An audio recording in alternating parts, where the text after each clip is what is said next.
할렐루야! 살 수 있는 길 주님의 교회 김학준 목사입니다. 오늘 함께 은혜 받으실 하나님 말씀 제목은 하나님의 지팡이를 바다 위로 내밀어 바다로 갈라지게 하라입니다. 본 말씀은 출애굽기 14장 10절에서 16절까지의 말씀입니다. 바로가 가까이 올 때에 이스라엘 자손이 눈을 들어본즉 애굽 사람들이 자기들 뒤에 이른지라 이스라엘 자손이 심히 두려워하여 여호와께 부르짖고 그들이 또 모세에게 이르되 애굽에 매장지가 없어서 당신이 우리를 이끌어내어 이 광야에서 죽게 하느냐 어찌하여 당신이 우리를 애굽에서 이끌어내어 우리에게 이같이 하느냐 우리가 애굽에서 당신에게 이른 말이 이것이 아니냐 이르기를 우리를 내버려 두라 우리가 애굽 사람을 섬길 것이라 하지 아니하였더냐 애굽 사람을 섬기는 것이 광야에서 죽는 것보다 낫겠노라. 모세가 백성에게 이르되 너희는 두려워하지 말고 가만히 서서 여호와께서 오늘 너희를 위하여 행하시는 구원을 보라. 너희가 오늘 본 애굽 사람을 영원히 다시 보지 아니하리라. 여호와께서 너희를 위하여 싸우시리니 너희는 가만히 있을지니라. 여호와께서 모세에게 이르시되 너희는 어찌하여 내게 부르짖느냐 이스라엘 자손에게 명령하여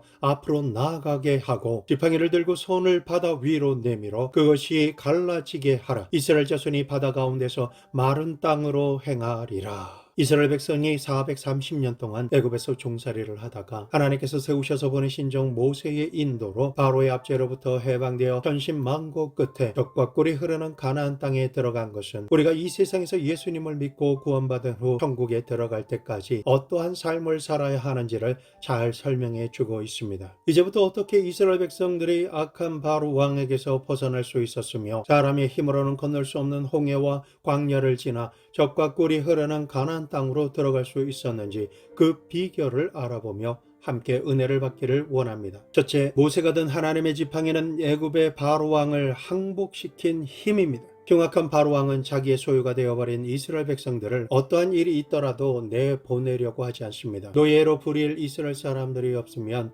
엄청나게 웅장한 왕궁이나 피라미드를 지을 수가 없고 성벽을 세우거나 보수하는 일을 할 수 없기 때문에 이스라엘 백성들에게 자유를 줄 수도 없고 내보내는 결정은 더더욱 해서는 안 되는 것이었습니다. 하지만 그들이 아무리 이스라엘 백성이 자신들의 삶을 위해서 절대적으로 필요하다 할지라도 자신들이 압제한 이스라엘 백성의 하나님께서는 이 백성의 부르짖음을 들으시고 구원하시기로 결정하셨습니다. 이들을 이끌고 하나님의 뜻을 대언하며 그들 앞서서 이끌어갈 지도자로 모세를 택하시고 세우셨습니다. 주님께서 택하신 이 모세는 이스라엘 백성을 구원하기 위해 태어난 이후에 애굽의 왕궁의 왕자로 자라나게 하셨으며 바로의 형으로 자라가게 하셔서 왕궁의 위세에 눌리지 않고 한때 동생이었던 바로에게 절대로 기죽지 않을 유일한 유대인으로 살게 하시는 하나님의 섭리가 있었습니다. 그리고 왕궁의 왕자로만 살았던 인생이 아니라 이스라엘 백성을 40년간 광야길을 인도하여 약속의 땅 가나안으로 들어가게 하기 위해서는 광야를 잘 아는 인도자가 되어야 하기 때문에 하나님께서는 모세를 애굽에서 쫓겨난 40년간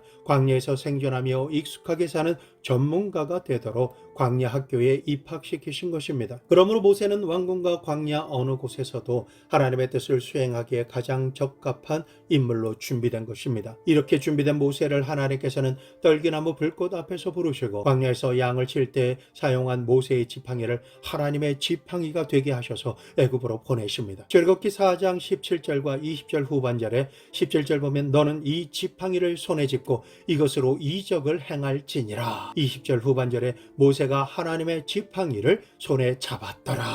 모세가 전하는 하나님의 메시지를 전혀 듣지 않는 강팍한 바로로 인해 애굽 전역에 재앙을 내리심으로 악한 바로를 하나님께서 심판하십니다. 하나님께서 모세를 통해 제일 먼저 행하신 일은 모세의 지팡이를 던져서 뱀이 되게 하신 일입니다. 이에 질세라 바로가 왕궁의 술객을 시켜서 애굽의 신으로 숭배하는 뱀을 만들었습니다. 하지만 모세가 지팡이를 던져서 만들어진 뱀이 그 술객들이 만든 뱀들을 다 잡아먹음으로 하나님께서 모세와 함께 하심을 보여주셨습니다. 그러나 바로는 하나님의 뜻에 굴복하지 않았습니다. 아마도 자기가 믿고 숭배하는 신들이 더 많고 강하다고 생각했기 때문에 그렇게 거만하고 오만하게 자신의 강팍함을 드러냈을 것입니다. 애굽에는 중요하게 숭배의 대상으로 삼았던 주요한 신들만 40개 이상의 신들이 있었습니다. 10가지 재앙을 통해서 그 신들은 모두 죽은 신이요 만들어진 신일 뿐만 아니라 실제로는 아무런 실체도 능력도 없는 없는 존재임을 말해주고 있습니다. 오직 하나님만 살아계신 전능하신 하나님이심을 나타내시는 일을 행하셨습니다. 첫 번째 재앙으로는 피재앙입니다. 애굽인들은 하피라고 하는 나일강의 신을 믿었습니다. 그들에게 나일강은 애굽의 젖줄로서 모든 생명들이 살아갈 수 있게 하는 물의 근원이었습니다. 나일강을 애굽에 두신 것은 하나님이셨지만 애굽 사람들은 나일강 자체를 신성시했습니다. 그리고 그들이 가장 강력한 신이라고 믿고 있는 라가 나일강을 아침마다 산책한다라고 믿고 강가에 나가 제사를 드리는 행위를 하였습니다. 하피라고 하는 신은 남자 신이지만 풍만한 유방과 볼록한 배를 가지고 있습니다. 머리에는 연꽃을 얹고 있고 지역에 따라서는 파피루스나 보리를 얹고 있기도 합니다. 만들어진 신이다 보니 일관성이 전혀 없습니다. 연꽃이 얹어진 이유는 연꽃에게 생명을 준다 여겼기 때문이고, 여성의 젖과 볼록한 배를 가진 이유는 풍요와 다산을 관장한다라고 여겨졌기 때문입니다. 젖을 먹여야 하겠고 힘도 세야 하기 때문에 암수가 동시에 공존하는 기괴한 신을 만들어낸 것입니다. 그러나 하나님의 지팡이를 물에 대자 나일강의 신 하피는 물이 피로 바뀌는 것을 막지 못했고 물속의 생명체들이 죽는 것도 막지 못했습니다. 이는 죽은 신이기 때문에 그렇습니다. 두 번째는 개구리 재앙입니다. 개구리 재앙은 풍요와 다산의 신으로 믿는 헤게트라고 하는 신을 겨냥한 것입니다. 개구리는 나일강에 어마어마한 양의 알들을 낳습니다. 그렇게 많은 알을 낳게 하는 신이 있을 것이라고 믿고 개구리 얼굴을 한 헤케트라고 하는 여신을 그들이 신으로 창조해낸 것입니다. 그러나 그들의 신인 헤케트는 개구리들이 바로의 궁전에 들어와서 침실과 침상과 식탁 등에 올라가서 난동을 부리는 것을 통제하지 못했습니다. 그리고 물에서 나온 개구리들이 한 마리도 남김없이 죽어버리는 것을 막지 못했습니다. 그러므로 헤케트는 가짜 신이다라는 것입니다. 세 번째 재앙은 이 재앙입니다. 애굽인들은 게부라고 하는 땅의 신을 믿었습니다. 땅을 낳은 거위를 신이라고 생각하며 머리에 거위를 얹고 있는 형상의 신입니다. 땅의 신인 게부는 땅의 티끌이 이가 되어서 자신의 숭배자들을 괴롭히는 것을 막지 못했습니다. 땅을 만드시고 주장하시는 분은 하나님이시지 게부라고 하는 거위 따위가 아니기 때문입니다. 네 번째는 파리 재앙입니다. 페포리라고 하는 얼굴이 쇠똥구리인 신입니다. 쇠똥구리가 쇠똥에 알을 낳으면 그곳에서 쇠똥구리가 생겨났기 때문에 창조의 신이라고 여긴 것입니다. 그리고 쇠똥구리가 쇠똥을 동그랗게 굴리는 모양을 보고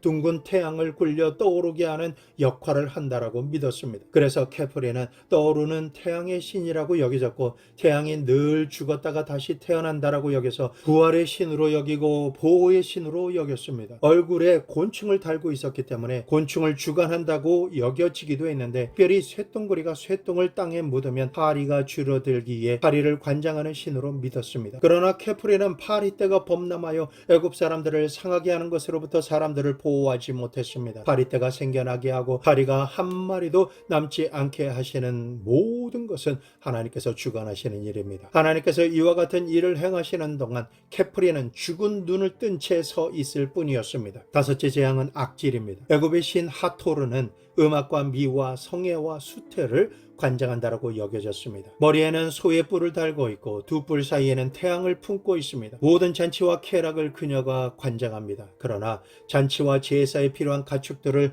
그녀는 지켜내지 못했습니다. 말과 나귀와 약대와 소와 양이 모두가 악질에 걸려 죽음으로써 애굽의 군사와 교통, 여행, 경제, 사회 등 모든 것이 송두리째 무너져 내리는데도 불구하고 하토르는 그냥 침묵할 뿐이었습니다. 여섯 번째 재앙은 독종입니다. 독종 재앙은 인간에게 피해를 준 최초의 재앙입니다. 화농성 종기가 생겨서 발열이 심하게 나는 질병이었습니다. 애굽인들이 이스라엘 백성들에게 벽돌을 굽게 하였던 그 고통의 화로에서 재를 꺼내서 날리자 재는 그것에 닿는 사람에게 독종이 되어서 피부를 뜨겁게 했습니다. 하나님께서 하나님의 백성을 고통스럽게 한 애굽 백성들에게 가슴에 맺힌 원한을 풀어주신 것입니다. 그러나 애굽의 신들은 자기 백성들이 질병으로 고통을 당하는데도 그저 침묵할 뿐이었습니다. 질병의 신 세크멘트는 질병을 막지 못했고 의술의 신인 임호렙은 의술을 펼칠 생각을 하지 않았으며 치료의 신인 이시스 또한 침묵하였습니다. 질병과 생명의 주관자는 하나님 한 분이시기 때문입니다. 일곱 번째 재앙으로는 우박을 내리셨습니다. 우박 재앙은 하늘의 여신 누트를 겨냥한 것입니다. 하늘에서 우박과 불덩이가 떨어지는데도 하늘의 신 누트는 그것을 막지 못했습니다. 누트는 하늘색 몸을 가지고 온몸에는 별들이 새겨져 있습니다. 그리고 머리에는 항아리를 이고 있는데 그것은 자궁을 상징하는 것입니다. 즉 태양을 비추고 비를 내려 생명을 가능하게 하는 신이라는 뜻이겠죠. 하지만 누트는 우박과 불덩어리가 떨어져 모든 채소와 나무들을 죽이고 있는데도 그것을 막지 못했습니다. 여덟 번째는 메뚜기 재앙입니다. 세트라고 하는 신은 지하 세계를 관장하며 폭풍과 혼돈을 가져온다라는 강력한 신입니다. 애굽의 주신 중에 하나인 오시리스를 죽인 신이기도 합니다. 그러나 하나님께서 동풍을 일으켜 메뚜기 떼를 몰고 오셔서 모든 농작물들을 갈아먹고 있는데도 폭풍을 주관하는 신이 아무것도 하지 못합니다. 아홉 번째 재앙은 흑암 재앙입니다. 애굽의 신들 중에 가장 강력하다라고 여겨지는 신은 태양신 라였습니다. 태양신 라는 매의 얼굴을 하고 있고 그 뒤로 태양을 달고 있습니다. 매의 얼굴을 한 이유는 매처럼 모든 세상을 두루 다 보고 있다라는 뜻입니다. 모든 세상을 두루 보며 태양신이 태양을 비춰줘야 세상이 살 수 있기 때문인 것입니다. 그러나 태양을 관장하는 신들은 하나가 아니었습니다. 게프리는 뜨는 태양을, 아문은 낮의 태양을, 아툼은 지는 태양을 각각 관장한다라고 믿었습니다. 게다가 라의 힘을 빌려서 아버지 오리시스를 죽였던 세트를 물리치고 애굽의 왕이 되었다라는 호루스 역시 태양을 관장한다라고 믿었습니다. 하나님의 피조물 중 한 점과 같은 태양에 참으로 많은 신들이 붙어 있습니다. 그러나 태양을 주관하는 신들도 달을 주관하는 신도 모두 다 흑암 속에 빠지고 말았습니다. 사실 애굽의 신들 전체가 흑암에 빠지고 마른 것입니다. 흑암에 거하는 애굽의 백성들을 건져줄 수 있는 신은 하나도 존재하지 않았던 것입니다. 오직 빛의 신 하나님께 나올 때만 인간은 그 흑암을 벗고 광명을 얻게 되는 것입니다. 열 번째 마지막 재앙은 장자들이 죽는 재앙입니다. 인간에서 짐승에 이르기까지 애굽의 모든 초태생들이 모두 전멸하는 무시무시한 재앙이었습니다. 장자는 물론 모든 생명을 대표하는 첫태생입니다. 즉 애굽의 장자가 전멸했다라는 것은 하나님께서 애굽 백성 모두를 진멸하셨다라는 상징이 되는 것입니다. 그러나 하나님께서는 모든 사람을 죽이시는 대신에 첫째만 멸망시키시기로 작정하신 것은 그들이 회개하고 돌이키기를 원하시기 때문입니다. 모든 장자들이 죽는 동안 신이라고 여겼던 바로는 아무것도 하지 못했습니다. 오히려 자신의 장자가 죽어가는 것을 울부짖으며 바라볼 뿐이었습니다. 애굽의 모든 백성들이 동시에 장자를 잃었기 때문에 곡소리가 애굽 전역을 덮었습니다. 그러나 개 짖는 소리조차 나지 않는 곳이 있습니다. 그곳은 바로 고센 지방입니다. 같은 애굽이었지만 이스라엘 백성들의 생명과 그들의 짐승의 생명은 평온한 가운데 보호되었기 때문입니다. 장자들과 모든 초태생들이 죽는 마지막 재앙에서 이스라엘 백성들은 어떻게 살아남을 수가 있었을까요? 하나님께서 모세에게 명령하시기를 이스라엘 백성들은 가족의 수를 따라서 어린 양을 준비하고 하나님께서 지정하신 날에 어린 양을 잡아서 그 피를 양푼에 담아 우슬초에 피를 찍어서 문설주와 임방에 바르라고 명령하셨습니다. 그리고 보찜을 모두 걸머쥐고 지팡이를 들고 떠날 준비를 다 한 채 어린 양을 통째로 불에 구워서 뼈를 꺾지 말고 그대로 먹되 애굽에서 그 피 떠날 사람처럼 먹으라고 하셨습니다. 이것이 여호와의 유월절이니 이로 말미암아 이스라엘 백성이 해방되어 나오리라 라는 것이었습니다. 왜 어린 양을 먹고 어린 양의 피를 의지한다라는 표식을 문설주와 임방에 발라 놓아야 했을까요? 주님께서 명하신 밤이 되기 전에 문설주와 임방에 어린 양의 피를 바르지 아니한 모든 집안의 장자들과 심지어 짐승과 종들까지 왕궁의 왕자까지도 하나님의 사자가 지나가면서 어린 양의 피가 보이지 않는 집에 들어가 죽일 것이라고 말씀하셨기 때문입니다. 이스라엘 백성들은 하나님의 명령을 쫓아서 모두 다 어린 양을 준비해서 해 질 무렵에 양을 잡아 그 피를 문설주와 임방에 발랐습니다. 애굽 사람들은 그것을 이상하게 여기며 비웃었지만 이스라엘 사람들은 전혀 개의치 않고 정성껏 어린 양의 피를 바르고 짐을 다 꾸리며 출발할 준비를 다 하고 신발을 신고 양을 통째로 구워서 가족 식구들과 나누어 먹었습니다. 그날 밤중에 하나님의 사자가 애굽 전역으로 지나가면서 문설주와 임방의 피를 바르지 않은 집은 어떤 집이든지 가리지 않고 들어가서 짐승의 처음 난 것부터 시작해서 맷돌 가는 여종의 장자로부터 왕궁의 왕자까지 모조리 쳐서 죽임에 밤중에 애굽 전국에 호곡소리가 진동했습니다. 출애굽기 12장 31절에서 33절 밤에 바로가 모세와 아론을 불러서 이르되 너희와 이스라엘 자손은 일어나 내 백성 가운데서 떠나 너희의 말대로 가서 여호와를 섬기며 너희가 말한 대로 너희 양과 너희 소도 몰아가고 나를 위하여 축복하라 하며 애굽 사람들은 말하기를 우리가 다 죽은 자가 되도다 하고 그 백성을 재촉하여 그 땅에서 속히 내보내려 하므로 이 세상 끝날이 이와 같을 것입니다.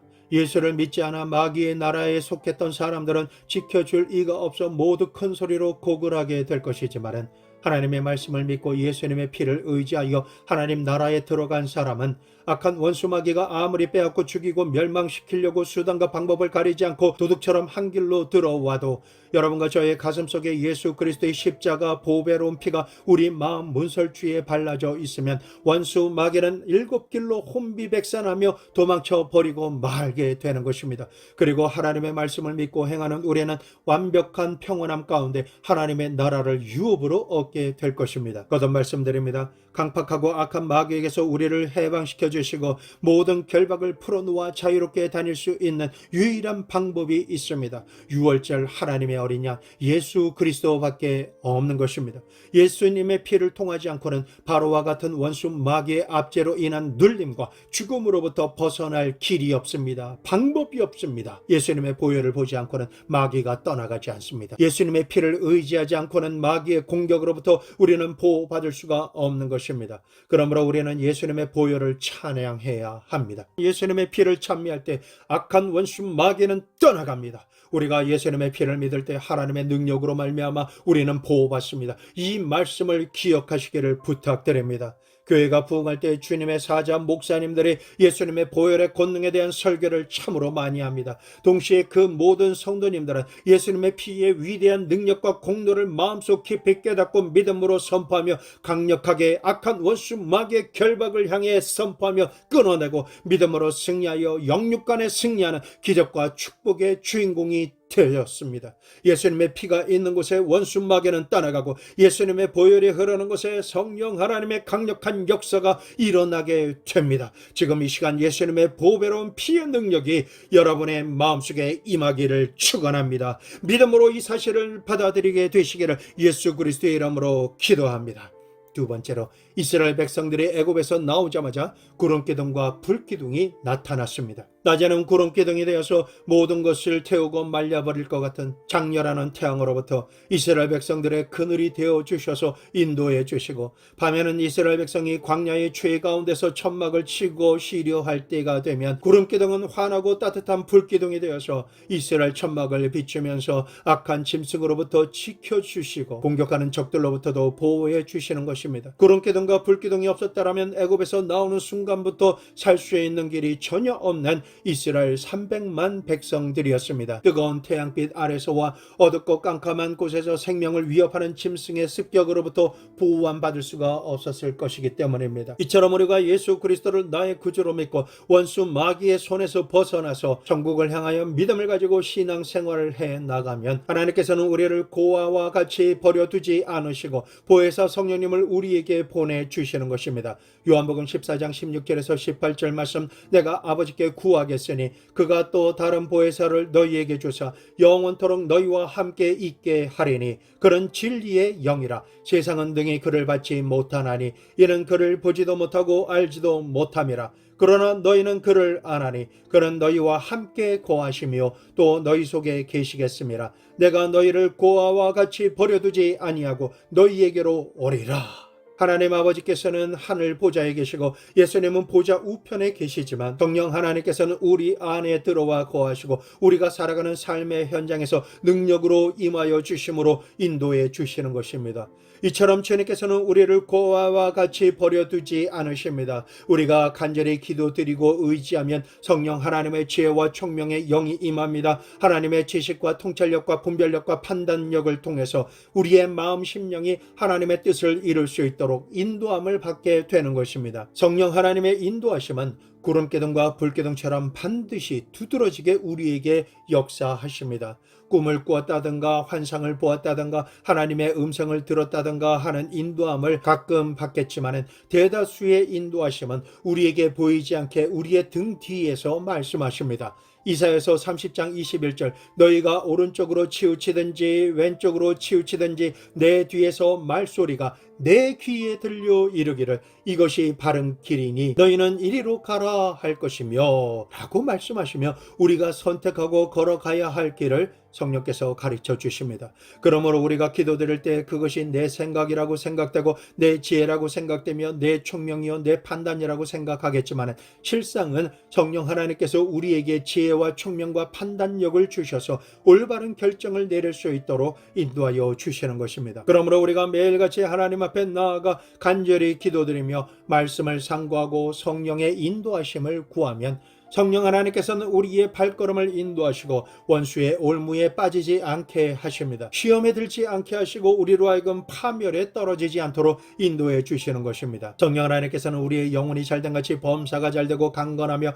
넘치는 생명의 길로 인도해 주실 뿐만 아니라 우리의 연약함을 도와주십니다. 로마서 8장 26절 이와 같이 성령도 우리의 연약함을 도우시나니 우리는 마땅히 기도할 바를 알지 못하나 오직 성령이 말할 수 없는 탄식으로 우리를 위하여 친히 간구하시느니라. 우리는 예수님을 믿고 이 험한 세상을 살아갈 때에 우리의 마음이 얼마나 연약한지를 금방 확인할 수가 있습니다. 내 의지로 의롭게 살아가려고 해도 우리 스스로는 내 마음을 지키고 내 의지대로 행할 수 있는 힘이 없습니다. 우리의 마음속은 끊임없이 불안하고 초조하며 염려와 두려움, 공포가 다가옴으로 인해서 마음의 평안을 너무나 쉽게 잃어버립니다. 그래서 은혜를 받는가 하면 환경과 상황에 따라서 너무나 쉽게 마음이 울적해지고 슬퍼집니다. 이러한 우리의 연약함을 직시할 때마다 성령 하나님께서 우리와 함께 계셔서 우리의 연약함을 도와주십니다. 심지어 너무나 낙심이 되어서 하나님께 기도드릴 수 없을 때조차도 우리를 위해 말할 수 없는 탄식으로 중보해 주시는 보혜사가 되십니다. 그러므로 우리는 항상 성령으로 충만하기 위해 기도에 힘써야 하는 것입니다. 이 세상이라고 하는 광야는 결코 녹록하지 않습니다. 도적질하려고 하는 악한 원수 마귀와 졸개들의 공격에 예기치 못한 상황에서 틈타고 시시각각으로 변화를 예측할 수 없는 변화무쌍한 환경에서 우리가 생존하기 위해서는 성령 하나님의 도와주심이 없이는 인간 스스로의 지혜나 힘으로는 결코 믿음을 지킬 수 있다라고 장담할 수가 없습니다. 그러므로 범사의 매 순간마다 성령님을 인정하고 삶의 현주소에 초청하고 모셔드려서 간구하며 의지함으로 우리가 살아가야 하는 것입니다. 어린아이를 낳으면 춥거나 감기에 걸리거나 허우적거리다가 놀라지 않도록 강보에 꼭 싸서 항상 품에 안아주고 젖을 먹이면서 보호하며 키워주지 아니하면 어린아이는 스스로는 아무것도 할 수 없으므로 병들거나 다치고 결국은 방치되어서 죽어버리고 마는 것입니다. 이처럼 우리가 아무리 예수님을 믿고 구원받아 새로운 생명의 삶을 살 수 있게 되었다 하더라도 성령 하나님께서 우리를 사랑의 품으로 품어주시고 말씀의 젖으로 먹여주시며 따뜻한 음성과 손길로 우리를 위로해 주시고 보호해 주시며 필요할 때마다 힘과 능력을 주심으로 우리를 이끌어 주시지 아니하시면 우리의 힘과 지혜와 능력으로는 이 세상에서 절대로 살아남을 수가 없는 것입니다. 너무나 감사한 것은 하나님께서 우리를 고아와 같이 버려두지 아니하시고 우리를 24시간 365일 보호하시고 공급하시며 인도해 주시도록 보혜사 성령님을 보내주신 것입니다. 그러므로 오늘이라는 시간을 살아가는 성도 여러분, 우리 곁에 그리고 우리 속에 성령 하나님께서 이미 와 계시고 내 안에 거하시며 자정에 계시다라는 것을 완전히 알아야만 하는 것입니다. 성령 하나님은 영이시라 육신의 몸이 아니시더라도 바람과 같이 우리 눈에 보이지 않지만 이미 영으로 와 계신 것입니다. 지정의와 희노애락 모두를 가지고 계신 인격자이신 분이 성령님이십니다. 성령님은 우리의 안고 일어섬과 내 모든 생각과 감정을 알고 계시고 나의 의지력을 다 알고 계십니다. 성령님은 우리와 똑같은 인격자이십니다. 부모님과 자녀와 형제가 집에 함께 있는 것처럼 보혜사 성령님은 완전한 인격자로서 우리와 함께 계신 것입니다. 성령 하나님께서는 우리가 예수님을 믿자마자 구름기둥과 불기둥과 같이 우리 안에 들어오셔서 우리의 매일의 삶 속에 우리와 더불어 먹으시고 우리와 더불어 마시며 모든 날 모든 시간 우리와 함께 계시면서 우리의 연약함을 도와주시기를 원하고 계십니다. 이렇게 성령 하나님을 간절히 구하는 기도를 드리십시오. 성령 하나님, 오늘도 나를 붙잡아 주시옵소서. 예수 그리스도의 은혜와 아버지 하나님의 사랑 속으로 들어갈 수 있도록 인도하여 주시옵소서. 성령 하나님, 오늘은 참 좋은 날입니다. 성령 하나님과 동행함으로 성공적인 삶을 살고 가는 곳마다 예수 그리스도의 영광이 삶 가운데 나타나게 하여 주시옵소서. 이처럼 성령님께 기도드리며 부탁드리면 하나님의 영이시오 예수 그리스도의 영이신 성령 하나님께서 하나님의 은혜와 예수 그리스도의 사랑과 능력으로 여러분과 저를 예비하신 축복 가운데로 이끌어 주시는 것입니다. 성령님은 아기의 모든 것을 돌보는 어머니와 같고 매일 매 순간의 삶에 하나님의 성역을 이루기 위해 동업하기 위해서 오신 것입니다. 그러므로 아내는 가정생활할 때 성령의 도우심을 받아 훌륭한 주부가 되고 훌륭한 어머니가 될 수 있습니다. 가장에게는 성령께서 인생의 동업자가 되어주셔서 사업상에 필요한 모든 것을 도와주심으로 소원을 두고 행하게 하시는 사업과 모든 환경과 목적을 푸른 초장과 쉴만한 물가가 되게 하셔서 부족함이 없게 하십니다. 이처럼 성령님은 우리 인생의 동업자, 동반자가 되어주십니다. 성령 하나님께서는 우리가 숨을 쉬어야 하는 호흡처럼 하나님의 숨결을 호흡하게 하시는 르하흐 생기의 바람이 되셔서 우리를 살게 하십니다. 하나님의 위로와 능력으로 우리를 도와주십니다. 이처럼 성령 하나님이 우리와 함께 하시지 않으시면 우리는 살 수 없고 살아있는 것 같으나 죽은 자와 방불한 존재로 원수의 공격을 받아서 상하고 도적질 당하며 빼앗기고 결국은 죽게 되는 것입니다. 이스라엘 백성이 애굽의 바로의 손으로부터 하나님의 어린 양 예수 그리스도의 피의 능력으로 벗어나고 자유롭게 되어서 떠나왔을지라도 성령님께서 불기둥으로 막아주시지 않으면 악한 바로 왕은 우는 사자처럼 공격하여 집어삼키고 다 잡아갔을 것입니다. 홍해 바다를 건넜어도 구름기둥으로 낮에 타는 듯한 태양을 가려주시고 인도하시며 밤에 불기둥으로 따뜻하게 하시고 악한 짐승으로부터 보호해 주시지 않으셨다라면 이스라엘 백성들은 출애굽하여 나오자마자 광야에서 모두 다 죽어버리고 말았을 것입니다. 이처럼 오늘이라는 시간 우리가 예수 그리스도를 믿고 영접함으로 구원을 받았다 할지라도 우리를 해산하여 태어나게 하시고 강보에 싸서 젖을 먹여주시며 길러주시는 어머니와 같은 보혜사 성령님을 알지 못하고 성령으로 충만하지 못하면 우리의 신앙은 시들시들하다가 병약해서 결국은 죽게 되는 것입니다. 그러므로 성령 하나님을 모르는 사람은 결국은 비 없는 구름 같은 존재요 물 없는 우물과 같은 것입니다. 열매 없는 나무는 뿌리째 뽑혀서 결국은 불을 피우는 데 사용되는 땔감으로 사라지게 되는 것입니다. 그러므로 악한 원수 마귀는 어찌하든지 교회나 가정에서 개인의 삶에서 성령 하나님의 역사를 깨닫지 못하게 하려고 방해를 하는 것입니다. 예수님을 믿어라. 예수님을 믿는 것은 허락한다. 교회 다니고 충성하고 봉사해라. 성교도 해라. 그런데 성령에 대해서 말하지 마라. 그 능력이 어떻다라고 하는 소리는 듣지 마라. 그런 소리는 이미 오래전 성경 속에서나 있었던 신화적인 이야기다. 그런 기적이나 능력은 지금 이 시대에는 전혀 일어나지 않는다. 그것을 믿고 구하고 말하면 그것은 이단이다. 그렇게 믿으면 광신자가 되어서 이상한 사람이 되어 사람들에게 손가락질 받고 공격받는다 라고 마귀가 우리를 속입니다. 내가 성령을 받는 것을 두려워하고 성령님과 동고동락하며 함께 사는 것을 가장 두려워하는 존재가 악한 원수 마귀요 그 졸개들인 것입니다. 그러나 마지막 때가 되면 될수록 우리는 더욱더 성령으로 충만해야 합니다. 성령님을 인정하고 환영하고 모셔드리고 의지하며 성령님과 함께 살아야만 하는 것입니다. 성령의 능력으로 말미암지 않고는 매일의 삶에 예수님을 주라고 시인할 수가 없고 이 광야 같은 세상을 살아갈 수가 없는 것입니다. 지금 르하흐 하나님의 생기를 들이마시며 숨을 쉬십시오. 숨을 쉴 수 없도록 마음이 너무나 갑갑하십니까? 비상사태에 돌입하셨습니까? 성령의 호흡으로 급하게 인공호흡을 받으십시오. 부르짖어 기도드리며 숨을 쉴 수 있게 됩니다. 이처럼 성령 하나님은 여러분과 저에게 호흡처럼 가까이 계십니다. 셋째, 300만 이스라엘 백성이 홍해를 건너는 것은 인간의 이성이나 상상으로는 불가능합니다. 바로의 마음이 순간 바뀌어버렸습니다. 그동안은 아무런 값을 지불하지 않아도 마음껏 부렸던 이스라엘 백성들을 다 떠내보낸 것이 후회되면서 다시금 잡아오기 위해서 애굽의 모든 군대를 총동원해서 질풍같이 이스라엘을 공격하기 위해 내달렸습니다. 이러한 상황을 알게 되었을 때는 이미 앞에는 홍해바다요 뒤에는 애국 군대가 위협하고 있을 때였습니다. 이스라엘 백성은 피할 길이 없고 살 길이 없는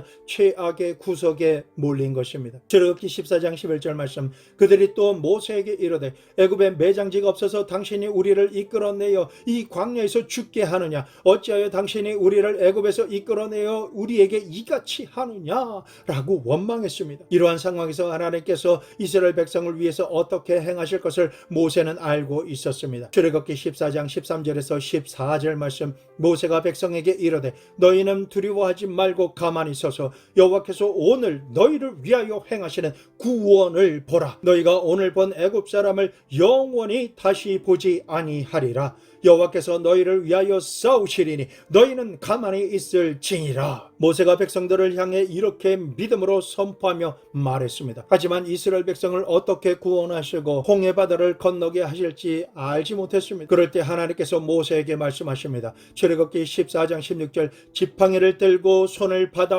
위로 내밀어 그것이 갈라지게 하라. 이스라엘 자손이 바다 가운데서 마른 땅으로 행하리라. 이 말씀을 들은 모세는 자신이 들고 있던 하나님의 지팡이를 내밀매 하나님의 능력이 임하여 홍해 바다는 갈라지기 시작합니다. 갈라질 뿐만 아니라 물이 담벼락처럼 높이 쌓아 올려지고 바닷속 땅은 아스팔트처럼 말라서 이스라엘 백성들이 육지같이 마른 땅으로 홍해를 지나 광야로 들어갔습니다. 애굽의 바로 왕과 그 군대는 그것을 시험하여 따라서 바닷길로 들어왔다가 바닷물이 도로 덮이는 바람에 모두 다 물에 수장돼 죽고 만 것입니다. 한 개인이 인생을 살아가는데도 그 앞에 가로막힌 홍해가 얼마나 많은지 모릅니다.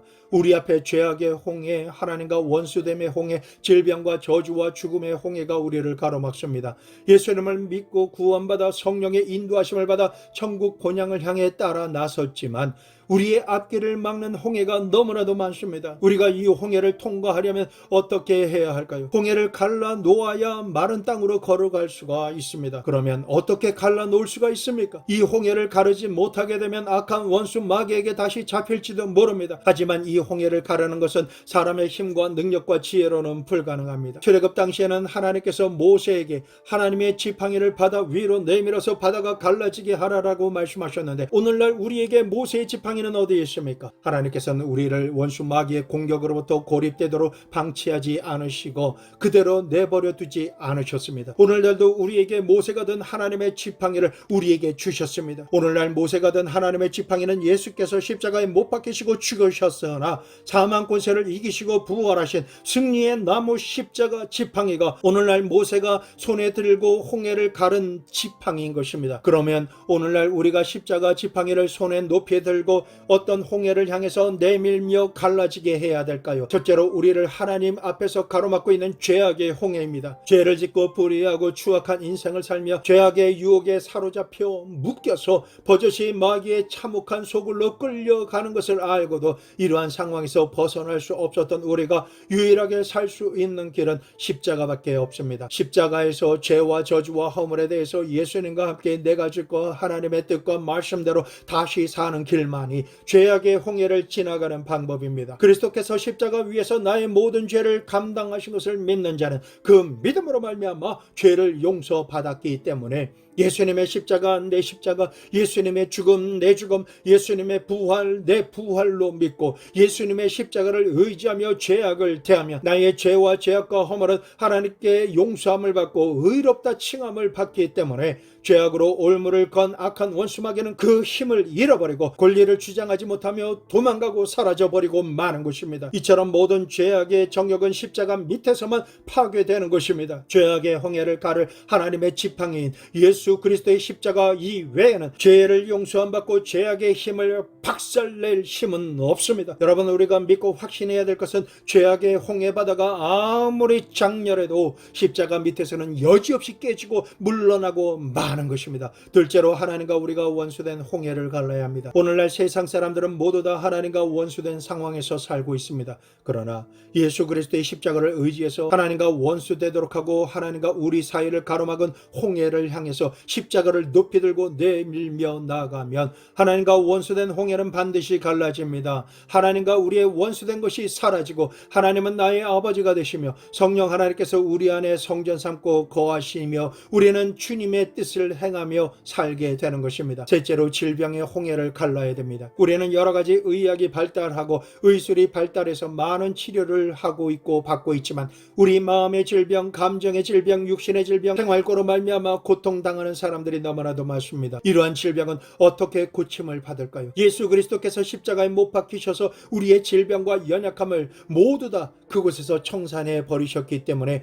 예수 그리스도의 십자가를 깊이 이해하고 십자가의 대속을 깊이 깨닫고 예수 그리스도의 십자가를 의지해서 우리가 질병의 홍해를 치면 십자가를 통해서 질병은 떠나가고 쫓겨가고 마는 것입니다. 십자가 밑에서 우리가 기도할 때 십자가의 능력을 통해서 질병의 홍해는 갈라지고 우리는 건강하게 건너갈 수가 있게 되는 것입니다. 넷째로 끊임없이 염려하게 하는 홍해를 갈라야 합니다. 여러분과 제가 생활하는데 무엇을 먹을까, 무엇을 입을까, 무엇을 마실까, 어떻게 살아가야 할까, 이런 것들을 끊임없이 염려하며 살아가고 있습니다. 이 세상에는 너무나 많은 저주의 가시와 엉겅퀴가 나서 우리를 찌르고 있습니다. 인간들은 이 세상을 살아갈 때에 이마에 땀을 흘려야 먹고 삽니다. 삶이 너무나 고달프고 힘들 때가 많습니다. 이러한 저주의 홍해를 갈라놓고 내 영혼이 잘된 같이 범사가 잘되며 강건해서 남에게 구워줄지언정 구임을 받지 않는 승리의 삶을 살 수 있는 길이 없을까요? 이것도 곧 십자가를 통해서 가난과 채무의 저주의 홍해를 갈라놓을 수가 있습니다.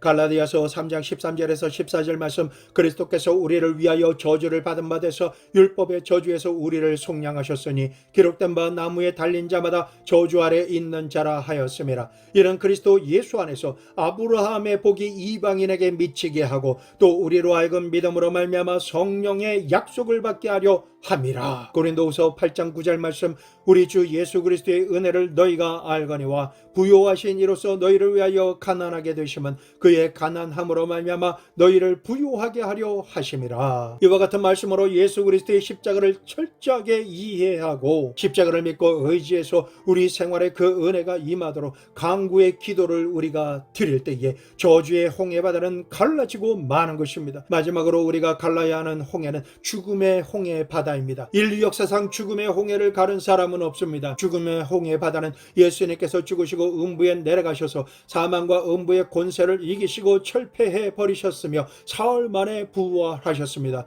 그러므로 죽음의 홍해는 예수 그리스도의 십자가로만 갈라질 수 있는 것입니다. 예수님의 죽음을 통하여 천국으로 가는 시온의 대로가 열린 것입니다. 십자가를 통해서 우리 인생의 모든 홍해는 갈라졌습니다. 예수 그리스도 안에서 이처럼 놀라운 승리를 하고 영혼이 잘된 같이 범사가 잘되며 강건하고 생명을 얻되 넘치게 얻으며 살아갈 수가 있게 된 것입니다. 우리는 모두 다 죄악의 애굽 세상에서 태어나서 마귀에게 종살이하며 신음하고 아무런 낙이 없는 저주 가운데 살다가 죽음을 맞이하게 되는 인생이었습니다. 그러나 우리를 지극히 사랑하시는 하나님 아버지의 은혜와 사랑 작전으로 말미암아 모든 죄와 저주와 허물로 인해 소망없이 살다가 죽어 흙으로 돌아갈 우리를 구원해 주시기 위해서 우리의 죄를 대신하여 속하여 주실 하나님의 어린 양을 예비해 주셨습니다. 그러므로 예수 그리스도 어린 양의 피를 문설주에 바르고 성령의 구름기둥과 불기둥을 의지하며 십자가를 통해서 우리가 살아가는 일상생활의 홍해바다를 기도와 믿음과 말씀을 의지한 선포를 할 때에 하나님의 지팡이를 바다 위로 내밀며 내 인생에서 불가능했던 홍해바다는 예수의 이름으로 갈라지게 될지어다. 갈라지게 될지어다. 갈라지게 될지어다. 마른 땅이 나타날지어다. 시온의 대로로 향하여 우리가 달려가게 될지어다. 우리는 이처럼 예수 그리스도의 십자가와 성령의 능력으로 말미암아 하나님의 뜻을 이루며 마침내 하나님께 나아가 영광 돌리는 승리하는 인생이 될 것입니다. 이 모든 축복을 받게 되시기를 예수 그리스도의 이름으로 축원합니다.